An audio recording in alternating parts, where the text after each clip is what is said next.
हिमाचल की देव संस्कृति को प्रस्तुत करते हुए आज इस श्रृंखला में मैं सुकेत रियासत के प्रसिद्ध राजशाही देवता सुकेताधिराज देवता मशीशर जी महाराज के इतिहास से संबंधित कुछ कहानियों और घटनाओं का वर्णन कर रही हूँ।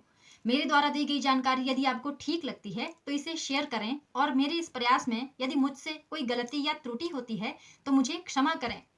60 हार 84 देवठियां और 18 से 20 रैयत के स्वामी सुकेताधिराज देवता मशीशर जी महाराज का आधिपत्य निहरी तहसील की 18 पंचायतों तक फैला है। देवता महाराज जी को जेठादेव या गणपति के नाम से भी जाना जाता है और ये देवभूमि हिमाचल में कुल देवता के रूप में और लोक देवता के रूप में पूजनीय है। हिमाचल मंडी में इनका प्राकट्य एक मेहरे के रूप में भी हुआ और एक पिंडी के रूप में भी। निहरी क्षेत्र के मरहाड़ा नामक स्थान पर प्रभु जी महाराज की एक भव्य कोठी है जहां पर देवता महाराज मेहरे के रूप में विराजमान है। इस कोठी में देवता महाराज के रथ छत्र और वाद्य यंत्र भी विद्यमान है। इसके अलावा मशीशर धार पर देवता महाराज पिंडी रूप में विराजमान है। इस प्रकार मरहाड़ा से और मशीशर धार से प्रभु जी महाराज का विशेष संबंध है। किंवदंतियों के अनुसार कहते हैं एक बार कानू सरेज से एक कन्या का विवाह मरहाड़ा के साथ लगते गांव बोरट में हुआ। कुछ दिन अपने ससुराल में रहते रहते जब उस कन्या को हुए तो उसने देखा कि मरहाड़ा में तो मरेच्छों का वास है जो कि एक प्रकार के राक्षस थे। नरभक्षी आदमखोर मरेच सूरज ढलते ही अपने घोड़े पर बैठ कर जाते और कई निर्दोष लोगों को मार दिया करते थे। कुछ दिनों के बाद जब वो कन्या मेहमानी के तौर पर अपने मायके वापस आई तो उसने इन सारी घटनाओं का वर्णन अपने पिता के समक्ष किया और इच्छा प्रकट करी कि वो अब अपने ससुराल वापस नहीं जाना चाहती। उसके पिता के समझाने पर वो कन्या अपने ससुराल जाने के लिए तैयार हुई और कुछ दिन अपने मायके में रहने के बाद जब वो अपने ससुराल जाने लगी तो वो अपने पिता से कहती है कि मुझे सूरज ढलने से पहले अपने ससुराल पहुंचना होगा वरना वहां पर मरेच आ जाएंगे। कहते हैं इसके बाद उस कन्या के पिता ने देवता मशीशर जी महाराज से अर्ज की और उस कन्या से कहा कि तुम अपने ससुराल के लिए यात्रा आरंभ करो। तुम्हारे पीछे पीछे एक चीज चलेगी लेकिन तुम भूल कर भी पीछे पलटकर मत देखना। इसके बाद उस कन्या ने अपने ससुराल के लिए यात्रा आरंभ करी और देवता मशीशर जी महाराज नाग रूप में उस कन्या के पीछे पीछे चले।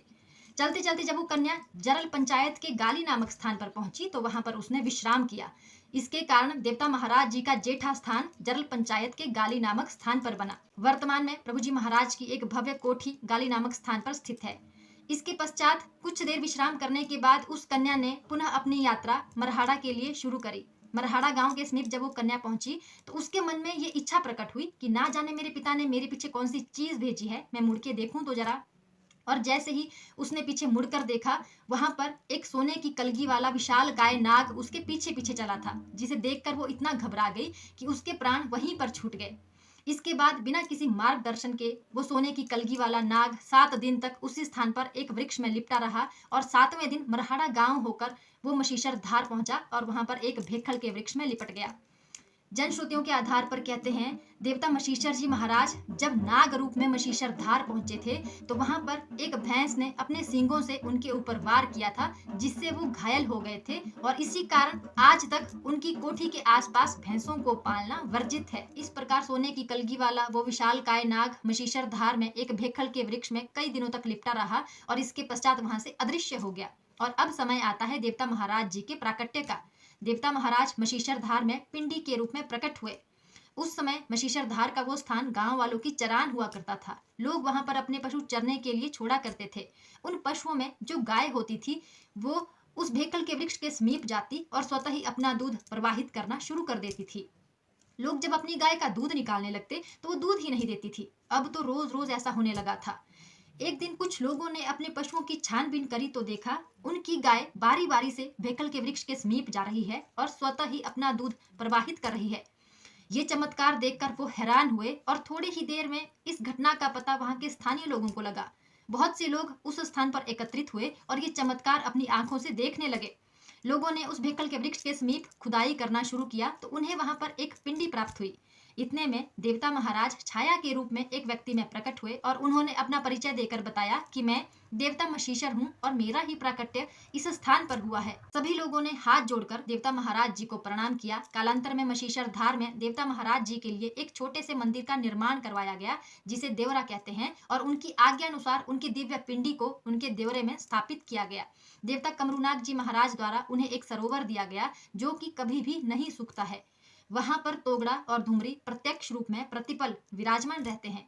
कहते हैं इसके बाद देवता महाराज मरहाड़ा आए और उन्होंने दुष्ट मरेच्छों का अंत कर स्थानीय लोगों को अभय प्रदान किया था। मरहाड़ा पहले एक गढ़ हुआ करता था जहां पर दुष्ट प्रवृत्ति के 18 ठाकुर शासन किया करते थे। देवता महाराज ने उन दुष्ट प्रवृत्ति के 18 ठाकुरों का वध करके उनके साम्राज्य को तबाह करके उनकी बुरी शक्तियों को अपने नीचे दबाकर मरहाड़ा नामक स्थान पर वास किया था। कालांतर में मरहाड़ा में देवता महाराज के लिए एक भव्य कोठी का निर्माण करवाया गया और उनकी आज्ञा अनुसार उनके दिव्य मेहरे को उस कोठी में स्थापित किया गया। समय बीतता चला गया और अब समय आया रियासतों का। सन 765 ईस्वी में राजा वीरसेन ने सुकेत रियासत की स्थापना की और पांगना को अपनी राजधानी बनाया। कहते हैं राजा वीरसेन ने सर्वप्रथम देवता महाराज जी को पांगना बेड़े में पूजना आरंभ किया था। एक बार राजा वीरसेन पांगना से चवासीगढ़ गए और वो देवता महाराज जी के दिव्य मेहरे को अपने साथ ले गए। चवासीगढ़ से जब वो पांगना वापिस आए तो वो प्रभु जी महाराज के मेहरे को तो वापिस लाए ही, लेकिन उनके मेहरे में उनके साथ सिद्ध बाबा जी माला और चिन्हों के रूप में चवासीगढ़ से पांगना आए थे और तब से लेकर आज तक प्रभु जी महाराज के साथ सिद्ध बाबा जी को भी पूजा जाता है। राजा महान सेन और राजा उदय सेन का भी प्रभु जी महाराज से विशेष संबंध रहा है। इन दोनों राजाओं के नाम आज भी देवता महाराज जी के रथ पर अंकित हैं। देवता महाराज जी का रथ इकलौता ऐसा रथ है जिस पर राजाओं के नाम अंकित हैं। उस समय प्रभु जी महाराज जब यात्रा पे जाया करते थे तो राजा द्वारा उनके दिव्य मेहरे को पांगना से किरले में भरकर मरहाड़ा के लिए ले जाया जाता था। मरहाड़ा में प्रभु जी महाराज का विशाल भंडार है। देवता महाराज जब मरहाड़ा पहुंचते थे तो वहां पर वो अपने रथ में विराजमान होते थे और यात्रा पर जाते थे। राजा महान सेन का जब समय आया तो वो देखते हैं कि प्रभु जी महाराज की मरहाड़ा कोठी में तो विशाल भंडार है, बहुत सी धन संपत्ति वहां पे विद्यमान है। इसीलिए उन्होंने उनकी कोठी में रात्रि पहरेदारी की प्रथा आरंभ करी, जो कि आज तक चलती आ रही है। आज भी मरहाड़ा के जो स्थानीय लोग हैं वो प्रभु जी महाराज की रात्रि पहरेदारी किया करते हैं और यदि किसी रात को उनकी पहरेदारी नहीं की जाए तो देवता महाराज जी रुष्ट हो जाते हैं और दंड देते हैं। कहते हैं एक बार राजा उदय सेन ने प्रभु जी महाराज से कुछ मनोकामना मांगी थी जो देवता महाराज ने पूरी की थी। इसके लिए राजा उदय सेन ने प्रसन्न होकर देवता महाराज जी को अपनी राजधानी पांगना भेंट कर उन्हें 7 प्रौड़े और 60 पौड़ियां समर्पित की थी। प्रभु जी महाराज जब छाया के रूप में प्रकट होते हैं तो प्रायः कहते हैं कि मेरे 3 बेड़े हैं, मरहाड़ा, मनह और पांगना। देवता महाराज का जितना साम्राज्य निहरी क्षेत्र में है उतना ही पांगना में भी है। जब भी प्रभु जी महाराज रुष्ट होते हैं तो वो पांगना जाते हैं। प्राचीन समय में देवता महाराज की पूजा करने के लिए कोई भी ब्राह्मण नहीं हुआ करते थे, इसीलिए काशी से देवता महाराज की पूजा के लिए ब्राह्मणों को आमंत्रित किया गया और उन्हें मनाह गांव में बसाया गया। हर वर्ष माल के अगले दिन देवता महाराज मनाह गांव जाते हैं और देव श्रद्धालुओं को आशीर्वाद देते हैं। देवता महाराज जी के दिव्य मेहरे के प्राकट्य का कोई भी इतिहास नहीं है। देव श्रद्धालु कहते हैं कि प्रभु जी महाराज अनंत शक्ति के मालिक हैं और बहुत दयालु हैं। देवता महाराज जी की कई लीलाएं हैं, अनेकों चमत्कार हैं। एक बार प्रभु जी महाराज की गुर टोली ने उनको पूजने से, उनकी सेवा करने से इनकार करते हुए कहा था कि हम ना तो आपकी पूजा करेंगे ना तो आपकी सेवा करेंगे, तो क्या आप मंडी से अपने लिए गुर लाओगे।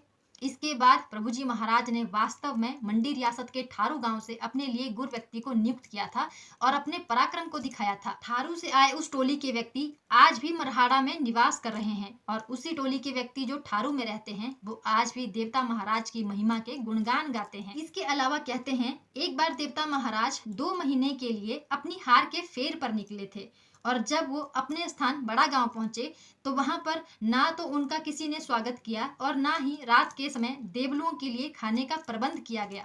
इसके कारण देवता महाराज जी बहुत रुष्ट हुए थे और अगली सुबह वो अपने गुर में छाया के रूप में प्रकट हुए और गुर महाराज खेलते खेलते राजधानी सुंदरनगर पहुंचे और उन्होंने इस सारी घटना का वर्णन राजा के समक्ष किया।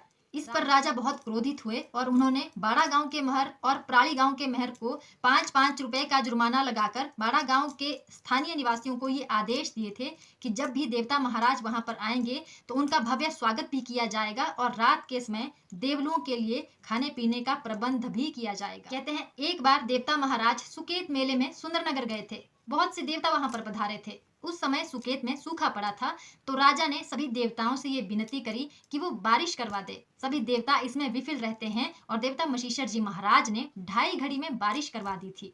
इससे प्रसन्न होकर सुकेत के राजा ने देवता जी का सम्मान करते हुए उन्हें सुकेत मेले में जेठा स्थान दिया था। देवता महाराज जी को बीजी बाजरी का देवता भी कहा जाता है। यदि कभी सूखा पड़ता है तो देव श्रद्धालु देवता महाराज जी से बारिश के लिए विनती करते हैं और वो बारिश भी देते हैं। प्रभु जी महाराज की दो पत्नियां हैं, एक ब्राह्मणी और एक जाच्छण। उनकी जाच्छण पत्नी के एक पुत्र हैं देवता जाच के नाम से जो प्रसिद्ध हैं और देवभूमि हिमाचल में कुल देवता के रूप में और लोक देवता के रूप में पूजनीय हैं। वर्ष के 2 बार मशीशर धार पर देव श्रद्धालुओं द्वारा प्रभु जी महाराज के लिए मेले का आयोजन किया जाता है। मेले के पहले दिन देवता महाराज जी अपने रथ में विराजमान होकर बहुत से देव श्रद्धालुओं के साथ पूरे लाव लश्कर के साथ मशीशर धार पहुंचते हैं। मेले वाले दिन उनके पुत्र देवता जाच जी महाराज अपने रथ में विराजमान होकर पूरे लाव लश्कर के साथ बहुत से देव श्रद्धालुओं के साथ मशीशर धार पर आते हैं।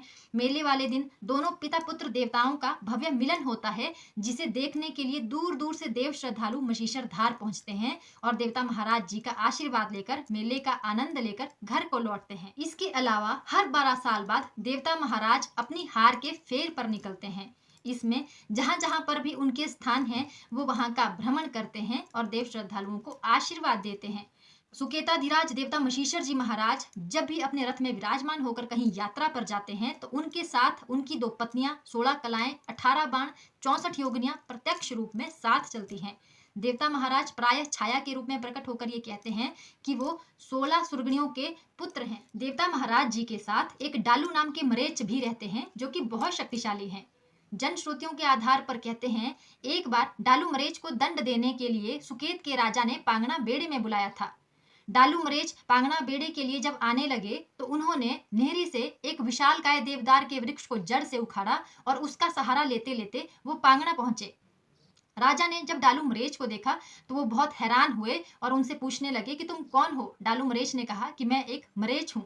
राजा उनसे कहते हैं कि तुम्हारा इतना विशाल काय शरीर है, तुम्हें कौन सजा दे सकता है। तुम इस देवदार के वृक्ष को यहीं पर छोड़ दो और वापिस चले जाओ। कहते हैं उस देवदार के वृक्ष से पांगना राजमहल का ऊपरी हिस्सा बनाया गया था। इसके पश्चात किसी कारणवश अलियास गांव के लोगों ने डालू मरेच पर गर्म ढलान डाला था, जिसके कारण मशीशर धार पर उनकी मृत्यु हो गई थी। उनकी मृत्यु के बाद कहते हैं देवता मशीशर जी महाराज को पितृदोष मिलना आरंभ हो गया था, जिसमें डालू मरेच ने देवता महाराज जी से ये विनती करी थी कि वो प्रतिपल उनके साथ रहना चाहते हैं। देवता महाराज जी ने ये स्वीकार किया था और तब से लेकर आज तक डालू मरेच देवता महाराज जी के साथ ही रहते हैं। ये थी देवता महाराज जी के इतिहास से संबंधित कुछ कहानियां और कुछ घटनाएं। यदि आपको ये जानकारी ठीक लगी हो तो इसे शेयर जरूर करें और यदि मुझसे कोई गलती हुई हो तो मुझे क्षमा जरूर करें। जय सुकेताधिराज देवता मशीशर जी महाराज।